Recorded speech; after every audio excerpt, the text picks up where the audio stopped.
Sup guys, it's Alex here, and welcome to another edition of the Bracketology update. This one is for January 10th. It's only been a couple days since we made our last Bracketology, so not a whole lot to talk about since then. There's been a couple of games that we'll get to here in a second, but before we get started, I just want to say I hope everybody's doing okay. All the fires going on in LA, all the ice and snow going on across the Midwest and the central U.S., crazy weather times, but we are here. Hopefully everybody is safe. And let's go ahead and get into the Bracketology. So since Wednesday's update, which is the last time that I made a video, we've had a couple of games going on that we need to talk about. We had Illinois beat Penn State by almost 40. It was like 91-53, something like that. Absolutely crazy. Illinois showing that they are the team to beat right now. I mean, they just went and beat Oregon on the road by 30 I think it was last week. And we also had one of my preseason darlings, which I've been picking them to have some major upsets lately. The Dayton Flyers, you can see, last four in now. They lost to Massachusetts a couple of nights ago. That is not the result you want if you are a Flyers fan or a Flyers player, or me who's been picking them. I picked them to be upset Tennessee a couple of bracketologies ago, so that's kind of a bad look now. But anyway, we have a tremendous slate. Oh, I also forgot to mention the Texas A&M Oklahoma game. That was really good. But now, looking forward to the weekend, we have an amazing slate of college basketball, headlined by Kentucky versus Mississippi State, Alabama versus Texas A&M, Tennessee versus Texas. I mean, the SEC every single week gives quality matchups there. ACC has some great matchups as well. Same thing with the Big Ten. This bracketology will look pretty different once we get to it come Tuesday or Wednesday, whenever I get around to making the video. But we'll go ahead and go here to the bubble. We'll get started early on the bubble and the NCAA Tournament predictions today. A little bit of a shorter video since there's not a whole lot of games to talk about since the last bracketology we did.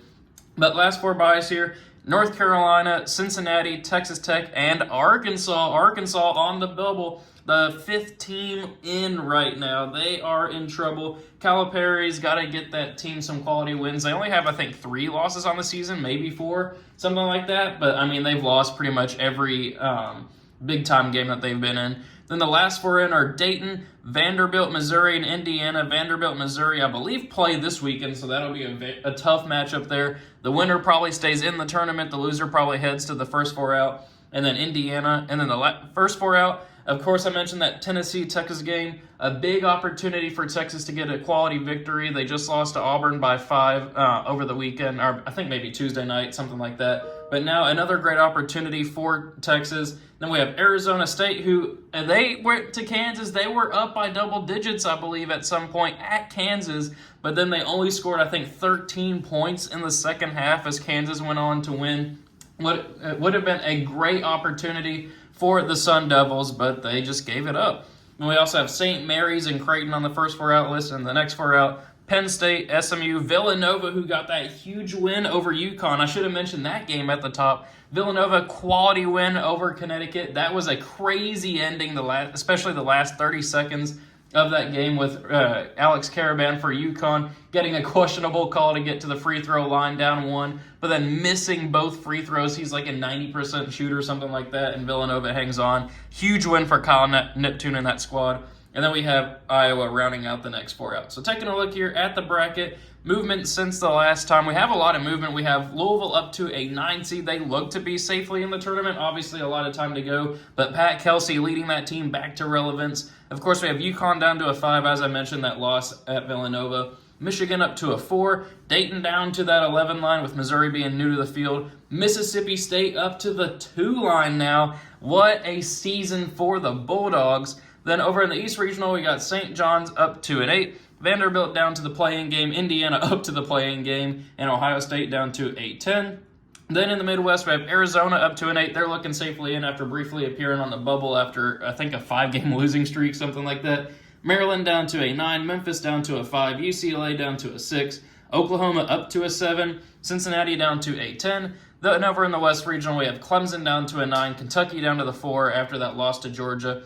Ole Miss up to a 6, and then Texas Tech up to a 10. So as you guys know, every time I do these bracketologies, go to the vertex42.com, download their Excel template, and I fill in all these teams based off of the bracketology, whether it's Joe Lunardi's or Jerry Palm's, which I'll be doing Jerry Palm's once we get to March. But anyway, it is time to fill these out based off of what I think would happen in the NCAA tournament if it was to be held right now. And the reason I love these bracketologies is because just look at this top left regional to start us off. We have Auburn and Texas A&M in the same region. And Tuesday or Wednesday's bracketology, I think I actually released it Wednesday, those two teams met in the national championship game. That's why bracketology matters. That's why bracketing matters. Each bracketology can be different because it depends on who you get paired up with. That's what makes me love these bracketology updates, doing them weekly, bi-weekly, and then just seeing what happens, So anyway, it's time to go ahead and start making these predictions about 6 minutes into the video. Obviously, we'll have Auburn beat the winner of Vermont and Southeast Missouri State. Then we'll have Louisville win their first NCAA tournament game in what feels like forever. It's probably been about 5 years or so since they've even been to the tournament. But give me Louisville there, moving on past San Diego State. Then we'll have Connecticut moving on past Samford. Memphis beating South Alabama. Of course, I already mentioned it, so I won't spend too much time, but I really would have loved to pick Dayton to beat Missouri here and then pull off the upset. But Dayton's got to show that they have some life in them. Of course, they beat Marquette back in December, but, you can't lose to Massachusetts and get a victory here. Give me Wisconsin beating the winner of Dayton and Missouri. Then we'll have Texas A&M here moving on past Akron. Then give me, I still somewhat believe in North Carolina. Maybe that's just fool's gold at this point with that team. But I believe in Hubert Davis, RJ Davis, that whole squad. And then they will face Mississippi State in the second round. So back up to the top for a spot in the Sweet 16. We'll have Auburn put an end to Louisville's great season, though even making it to the second round will be a win for the Cards this year. Then UConn versus Memphis. Former American League teams. I think Memphis is still there, obviously. UConn's in the Big East. But give me the Huskies advancing on there in a slight 5-4 upset.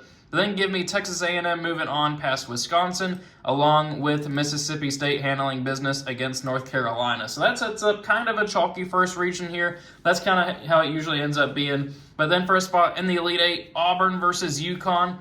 I want to pick UConn to pull off the upset there for a chance at a three-peat, but you can't go with them after that loss to Villanova, and you can't go you can't go with them against Auburn here. Auburn's been too much of a beast lately. But then they will face guaranteed SEC team in the Final Four at this point with 3 of them left. Texas A&M versus Mississippi State. That would be a fun game to watch. A lot of maroon in the crowd, but give me Texas A&M pulling off the slight 3-2 there, which sets up Auburn versus Texas A&M on Wednesday's bracketology. This was our national championship game, but here it is Elite Eight. So funny to see, but I'll go with the same result here. I'll go with Auburn advancing on to the Final Four. So now we move on over here to the top right regional. Have Duke moving on past Southern. St. John's versus Georgia. Give me the Bulldogs winning that matchup there in a slight 9-8 upset. Then Purdue versus McNeese. I think this was a first-round matchup in that Wednesday bracketology too. Give me Purdue just like I picked in that bracketology. Houston versus Yale. I'm actually going to go with an upset pick here. I'm going to go with 13-seed Yale. That's a team that always likes to be a NCAA tournament Cinderella, potential sleeper. And Houston's just not the Houston of old. They don't have that go-to offensive threat this year. Why not have them get upset here in the first round at Yale? We got to have a couple double-digit upsets. Why not the Bulldogs here? So then Pittsburgh versus the winner of Vanderbilt and Indiana. Give me Vanderbilt beating Indiana, and give me Vanderbilt beating Pittsburgh. I could even see Indiana beating Pittsburgh. We'll see how well Pittsburgh fares in ACC play, but give me an upset pick there. Give me the 11 seed. There's always a play-in team that moves on in the NCAA tournament. Give me the 11 seed here. But then they will face Illinois, who will beat St. Louis. Then we'll have West Virginia beat 10-seed Ohio State. That would be a great matchup to see back in like the 2010-2011 era. Both those two teams were amazing back almost a decade and a half ago. That's kind of crazy to say. But then Alabama versus Central Connecticut. Obviously, Alabama moves on there. So then for a spot in the Sweet 16, Duke or Georgia, give me the Blue Devils moving on there, where they will face Purdue. I'd love to pick Yale to pull off the upset there, but I don't see that happening. Give me Purdue. Then Illinois versus the winner of Vanderbilt and Indiana. We've talked about Illinois today. Give me them moving forward. But then give me West Virginia pulling off the upset in the second round, advancing on to the Sweet 16, beating Alabama and Mark Sears there. West Virginia's been playing physical this year. They've been beating quality teams. They beat Gonzaga. They beat Kansas at Kansas. This is a team with quality wins. They can beat Alabama. Give me an upset happening there. There's always a couple top seeds that don't make the Sweet 16 and get upset early. Give me the Mountaineers. Send for a spot in the Elite Eight, Duke or Purdue. Give me Duke advancing on there, where they will face Illinois, who I do think puts an end to West Virginia's kind of run there, which sets up a matchup that is going to happen in February here. I think February 22nd. February 22nd. There we go. But this would be a fantastic one to watch. But give me the hot team right now. Give me the Fighting Illini advancing on there, putting it into Cooper Flag's potential one-and-done national championship season. Give me Illinois. So then moving on down to the bottom right regional here, Tennessee versus Youngstown State. Give me Tennessee, obviously winning that matchup there. Arizona and Maryland. Maryland's kind of trending in the wrong direction. Give me Arizona. Memphis versus Bradley. Give me the Tigers. Michigan State versus Charleston. Give me the Spartans. UCLA and Arkansas. That should be an easy victory for UCLA. Kansas versus Norfolk State. Another victory for Kansas there. Oklahoma and Cincinnati. It's kind of weird to see Oklahoma as a 7 seed, even though they only have 2 losses this year. But really, Oklahoma hasn't really beaten too many quality opponents this year. I mean, they have a win against Arizona. They have a win against Michigan. But other than that, the cabinet's kind of bare right now. It's just 14 wins over, either 13 or 14 wins over like quad 3, quad 4 teams. But they will beat Cincinnati here. I think they'll be able to get the victory. And then they'll face Marquette, who will beat Marist. So in first spot in the Sweet 16, Tennessee or Arizona. Give me Tennessee advancing on there. Michigan State or Memphis. Give me Michigan State. UCLA or Kansas. Give me the Bruins here pulling off the 6-3 upset. As I mentioned earlier, Kansas lost at home to West Virginia. They almost lost at home to Arizona State last night. The preseason #1 team just hasn't looked like a #1 team this year. They kind of seem ripe for an upset in the NCAA tournament. Why not have it be UCLA, who's beaten Gonzaga, beaten Oregon at Oregon, getting some quality wins there? Give me the Bruins, where they will face Marquette, who will advance on to the Sweet 16 as well. Tennessee or Michigan State. Give me Sparty advancing on their #1 seed falling here in the Sweet 16. I know a lot of people say that I picked Tennessee to lose too early, but look at that 30-point loss. Obviously, that was their first loss of the season, and it's the #1. They were the #1 overall team. They're good. I mean, I have them advancing on here to the Sweet 16. I mean, they're probably going to make the Elite Eight, probably Final Four, but Michigan State's been playing very well lately, too. They just beat Ohio State on the road. Give me Sparty advancing on there, where they will face Marquette. And then for a spot in the Final Four, give me Sparty, Michigan State advancing on to the Final Four. How about that? I think that's the first time I've had Michigan State in my Final Four in the bracketologies. Tom Izzo finally getting back to the promised land. So in the final region over here, bottom left one, Ohio State will beat the winner of Omaha and Holy Cross. Then we'll have Clemson pulling off a slight 9-8 upset, beating Nebraska there. Gonzaga will beat Lipscomb. Kentucky will handle business against UTEP. Ole Miss, I'll give UC San Diego their due here. If they got paired up, say, against like a Pittsburgh, say against maybe even a Wisconsin, something like that, I think that they could pull off the upset there. But against Ole Miss, I don't think it happens. Give me Ole Miss moving on there. And then Oregon over High Point, Texas Tech over Utah State, and then Florida beating Utah Valley. So then for a spot in the Sweet 16, Iowa State or Clemson. Give me the Cyclones advancing on. Gonzaga versus Kentucky. These two teams played earlier this year, a neutral site, even though it was in Spokane, Washington.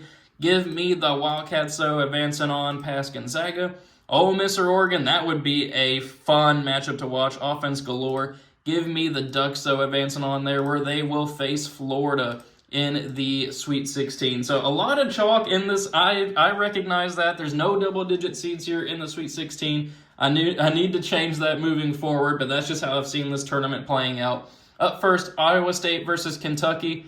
Give me the Cyclones advancing on there. They're playing fantastic basketball right now. I mean, earning that #1 seed. Then Oregon versus Florida. Give me Florida advancing on there, beating Oregon, and then Florida past Iowa State. I mean, they're just playing great basketball right now. Only loss, I don't know if it's their only loss of the season. I'm blanking on my mind right now. I'm pretty sure it's their only loss of the season. But to Kentucky, they scored 100 points in that game. Kentucky just scored 106. And then, of course, beating Tennessee by 30. They are building a huge resume right now with Todd Golden leading that squad, which sets up an interesting Final Four here. 2 SEC teams, 2 Big Ten teams. Obviously, the whole thing with the Big Ten is that they haven't won a championship in 2000. This will be 25 years if they don't win a championship here. But for a spot in the national championship game, Auburn or Florida, give me the Tigers advancing on there. Illinois versus Michigan State, give me the Fighting Illini moving on, which sets up, actually we had a 1, 2, 3, and 4 in the Final Four too. Didn't even notice that until just now. But for the national championship, Auburn or Illinois, that would be an incredible game to watch. Let's put an end to the streak. Let's go with Illinois. I mean, I've been talking them up. They've kind of been the stars of the show, this bracketology throughout the video. Why not pick them to win the national championship? I picked them to win the national championship a couple of years ago whenever they had Ayo Dosunmu and Kofi Cockburn, or Coburn, whatever you pronounce it. But let's have them win this bracketology too. I mean, they are looking fantastic lately. They're the favorites to win the Big Ten, building a huge resume here, looking fantastic too, passing the eye test. Why not have them win the national championship here? No slight to Auburn, but Illinois is the star of this episode, or this video. We'll see how many views it ends up getting going out on a late Friday night here. But thank you guys for watching. Hope you enjoyed it. Let me know your thoughts and predictions on the NCAA Tournament based off of this bracketology. Let me know what you think about my own predictions. Hopefully you guys are staying safe. Have a great weekend of college basketball, NFL playoffs, to college football playoffs about to kick off now as I'm recording this video. Thank y'all for watching, and I will see you all later.